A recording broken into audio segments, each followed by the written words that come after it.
नमस्कार दोस्तों, मैं मुनीश अरोड़ा आपका अपने YouTube चैनल पर हार्दिक स्वागत करता हूं। कहते हैं कि इंसान का कर्म और ज्ञान ही उसका असली भाग्य होता है। आज की कहानी उसी ज्ञान की शक्ति को दर्शाती है जो एक भटके हुए जीवन को फिर से दिशा देती है। बहुत समय पहले की बात है। दक्षिण भारत के एक छोटे से गांव में एक विद्वान संत रहा करते थे जिनका नाम था स्वामी शिवदत्त। वे ज्ञान और सत्य के मार्ग पर चलने वाले तपस्वी थे जो वन में एक छोटी सी कुटिया में रहते थे और दिन रात वेदों और उपनिषदों का अध्ययन करते थे। उनके पास सांसारिक मोह माया से कुछ लेना देना नहीं था। गांव के लोग उन्हें बहुत सम्मान देते थे। शिवदत्त जी का एक ही बेटा था, विक्रम।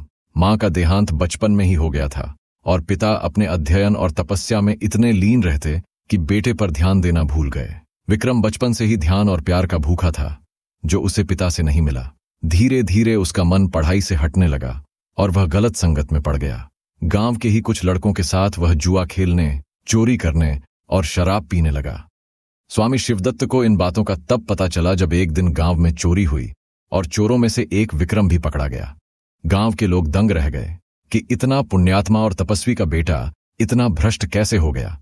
जब शिवदत्त को यह समाचार मिला तो उन्होंने सिर झुका लिया। लोग उनकी ओर ताने मारते हुए कहने लगे, जो दूसरों को ज्ञान देता है उसका अपना बेटा अंधकार में है। गांव का मुखिया विक्रम को पंचायत में लेकर आया और कहा, स्वामी जी, आप कहें तो इस लड़के को माफ कर दें। शिवदत्त ने जवाब दिया, अगर मैं अपने पुत्र की सिफारिश करूं तो मेरा जीवन भर का ज्ञान व्यर्थ हो जाएगा। मैं अन्याय का समर्थन नहीं कर सकता। अगर उसने अपराध किया है तो उसे दंड मिलना चाहिए। पंचायत ने विक्रम को कुछ दिनों के लिए गांव से बाहर भेजने का निर्णय लिया। विक्रम के लिए यह बड़ा झटका था, पर स्वामी शिवदत्त ने कोई नरमी नहीं दिखाई। विक्रम चला गया और वन की ओर भटकने लगा। कुछ दिन बीते।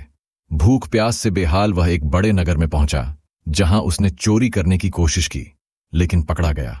सौभाग्यवश उसे एक वृद्ध महात्मा महर्षि चैतन्य मिल गए जो नगर के एक आश्रम में गरीब और अनाथ बच्चों को शिक्षा देते थे। उन्होंने विक्रम की हालत देखी और उसे अपने साथ रख लिया। महर्षि चैतन्य ने उससे कहा, बेटा, जीवन में दो रास्ते होते हैं, एक जो आसान होता है लेकिन गहरे अंधेरे की ओर ले जाता है, और दूसरा जो कठिन होता है लेकिन उजाले तक पहुंचाता है। तुम कौन सा चुनोगे?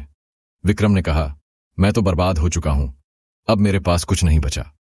महर्षि बोले, कोई भी कभी पूरी तरह बर्बाद नहीं होता। जब तक जीवन है तब तक बदलाव संभव है। धीरे धीरे विक्रम आश्रम में काम करने लगा। पहले वह खाना बनाता, साफ सफाई करता, फिर धीरे धीरे महर्षि से अक्षर ज्ञान प्राप्त करने लगा। जो लड़का पहले अपना नाम तक नहीं लिख पाता था वह अब श्लोकों का अर्थ समझने लगा। इसी दौरान महर्षि चैतन्य ने एक पुराना ग्रंथ निकाला और विक्रम को दिया।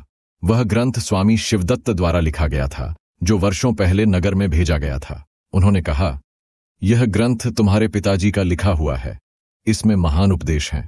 विक्रम की आंखों से आंसू बहने लगे। उसे पहली बार एहसास हुआ कि उसके पिता ने भले ही उसे डांटा हो, परंतु उन्हें उसके भविष्य की चिंता थी। वह सोचने लगा, मैं कितना भाग्यशाली हूं कि मेरे पिता इतने ज्ञानी थे, पर मैं ही उनकी छाया से दूर हो गया था। उस दिन से विक्रम ने अपनी पूरी जिंदगी बदलने की ठान ली। समय बीतता गया। 5 वर्षों में विक्रम न केवल पढ़ लिख गया बल्कि वह एक विद्वान शिक्षक बन गया। अब वह खुद बच्चों को पढ़ाता, उनके जीवन को दिशा देता। वह वही उपदेश देता था जो उसने अपने पिता और महर्षि से सीखे थे। एक दिन नगर में एक सभा हुई जिसमें राजा वीरभद्र ने विद्वानों को आमंत्रित किया। विक्रम को भी बुलाया गया। सभा में उसने जब संस्कृत में श्लोकों का भाव सुनाया तो सभी दंग रह गए। राजा ने खड़े होकर कहा, ऐसे ज्ञानी युवक हमारे राज्य की शान हैं। सभा के अंत में राजा ने पूछा, तुम्हारे इस ज्ञान और संयम का श्रेय किसे जाता है? विक्रम ने उत्तर दिया, मेरे पिताजी स्वामी शिवदत्त को, जिन्होंने मुझे दंडित किया, और महर्षि चैतन्य को, जिन्होंने मुझे जीवन दिया। सभा में बैठे बुजुर्ग महात्मा पहचान गए कि यह वही विक्रम है जो गांव से निकाल दिया गया था। उन्होंने जाकर स्वामी शिवदत्त को यह समाचार सुनाया। शिवदत्त वृद्ध हो चुके थे। जब उन्होंने सुना कि उनका बेटा अब एक विद्वान बन गया है तो उनकी आंखों से आंसू बह निकले। उन्होंने कहा, जिस पुत्र को मैंने तिरस्कृत किया उसने मेरी तपस्या सफल कर दी। कुछ ही दिनों में विक्रम अपने गांव लौटा। गांव वालों ने उसका स्वागत किया। वह सीधा अपने पिता की कुटिया में गया और उनके चरणों में गिरकर रो पड़ा। पिताजी, मैंने आपको बहुत कष्ट दिया, लेकिन आप ही की दी गई पीड़ा मेरी सबसे बड़ी शिक्षा बनी।